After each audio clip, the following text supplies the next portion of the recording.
students, welcome to all who are watching these videos. In this video, I am explaining the permutations and combinations and set problems, and this is the video number 3. And the students who will follow these videos will definitely get very good marks in the coming MCET examination. So all of you watch the videos, make the notes, practice the sums, okay? And in the description, I am giving the link of the permutations and combinations practice sums PDF. So all of you, after watching the video, once open the description, see the PDF and solve those questions also. Those are also very important ones. Okay, let us start the class. Now the first question, sum number 18. The number of permutations of n dissimilar things taken are at a time in which a particular thing always occurs is. The question is, the number of permutations of n dissimilar things taken are at a time. That is the direct formula. The number of permutations of the n dissimilar things taken are at a time is equal to direct formula, that is equal to NPR. Okay, the direct formula is NPR. But what is given here? In which one condition is given? What is that condition? In which a particular thing always occurs. Okay, in which a particular thing always occurs. First, suppose these are the things.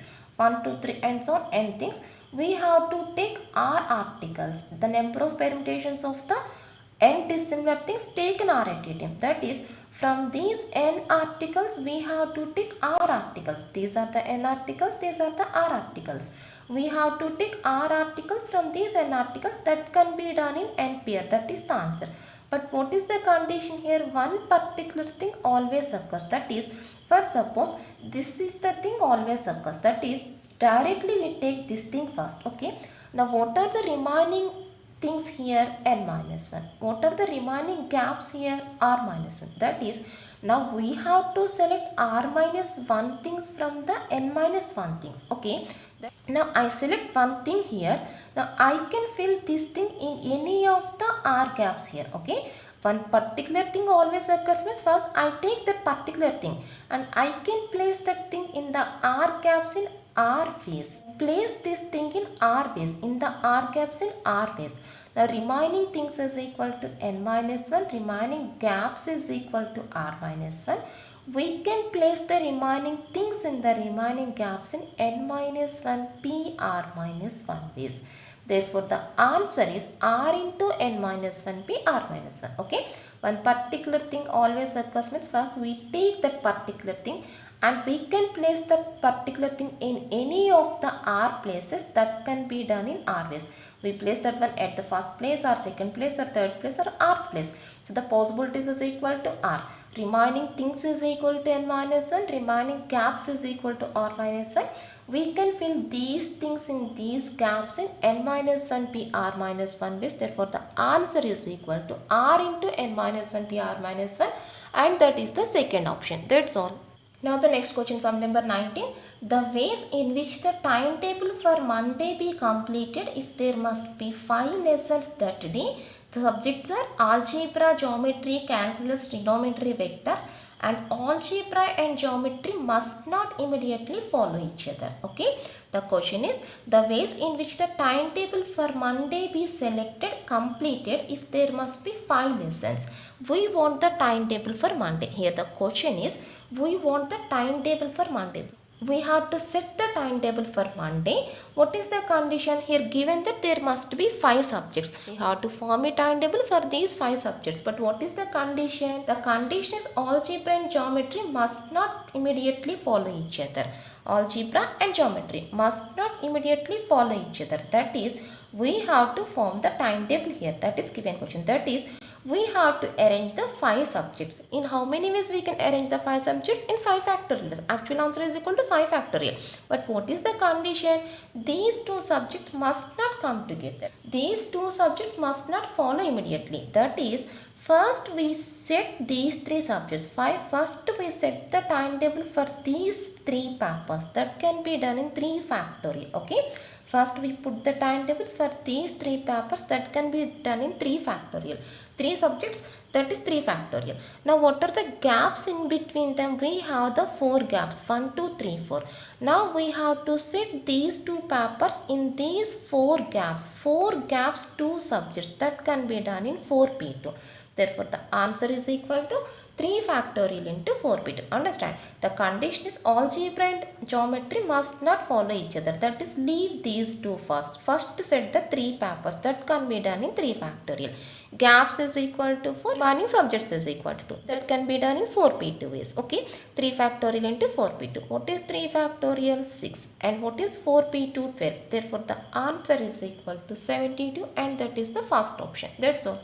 Next question, sum number 20. The letters of the word logarithm are arranged in all possible ways. The number of arrangements in which the relative positions of the vowels and consonants are not changed. So here the letters of the word are arranged in all possible ways. The letters of the words 1, 2, 3, 4, 5, 6, 7, 8, 9. Total number of letters in this word is equal to 9. Okay. So in how many ways we can arrange the letters? 9 factorial. Obviously 9 factorial is the answer. But here one condition is given. What is that condition? The number of arrangements in which the relative positions of the vowels and consonants are not changed. Okay. See here. L is equal to consonant. O is equal to vowel. Okay. And G is equals to consonant. A is equals to vowel. R is equal to consonant, I is equal to vowel, and T is equal to consonant, H is equal to consonant, M is equal to consonant. That is, here we have 3 vowels and 6 consonants. Okay. What is the condition? The relative positions of the vowels and consonants are not changed. What are the positions of the vowels here? 2, 4, 6. That is, we have to place the vowels in the second and fourth and sixth places only. We have to arrange the 3 vowels in these 3 places. The positions are not changed. That can be done in 3 factorial. Of course, here we can change the vowels. That is, we can change the letter A here, O here, and I here, A here, like that. Here we can change the vowels, but we don't change the positions, that is places. That is, we must fill the 3 vowels in these 3 places only, 2, 4, 6 places. That can be done in 3 factorial. In the same manner, we can place the consonants in these 6 places. That can be done in 6 factorial ways. Therefore, the answer is 3 factorial into 6 factorial, that is 6 into 720, that is equal to 4320. That's all. Very easy. Over. Next question, sum number 21. The number of ways one can arrange words with the letters of the word Mathuri so that all vowels occupying the beginning, middle and end places. So here one word is given, the word is Madhuri, and what is the question here? The number of ways of arrange the words with the letters of the word Madhuri so that always vowel occupy the beginning, middle and end places. Okay. So here we have the 7 letter, means we have the 7 gaps. We have to arrange all the letters of the word. That is, and the condition at the starting place and at the ending place and at the middle place, here we have to arrange the vowels in these 3 places. The vowels occupy beginning, middle and end places. And what are the vowels in this word?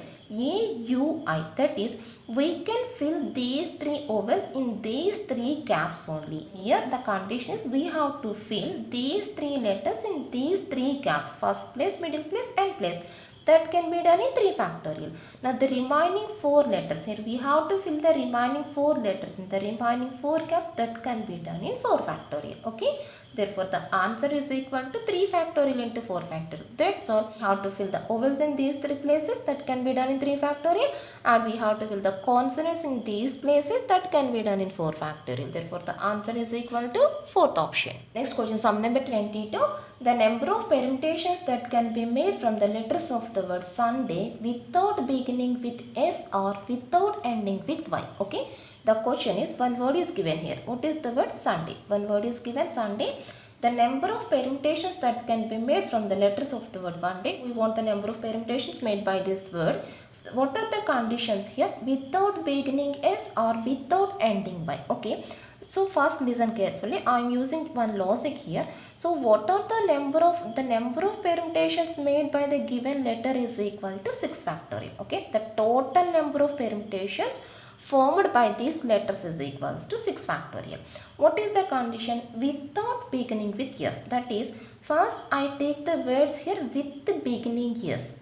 With beginning with S. Okay. First I take the words which are with beginning with S. That is, first I fix the letter S here. Now we can fill the 5 gaps in 5 factorial ways. So these 5 factorial are the words which starts with S here. Okay. Now I am finding the words which end with Y, which are ending with Y. That is, fix the letter Y here. Now we can fill these 5 gaps by 5 factorial ways. That is, these are the number of words begins with S, that is 5 factorial.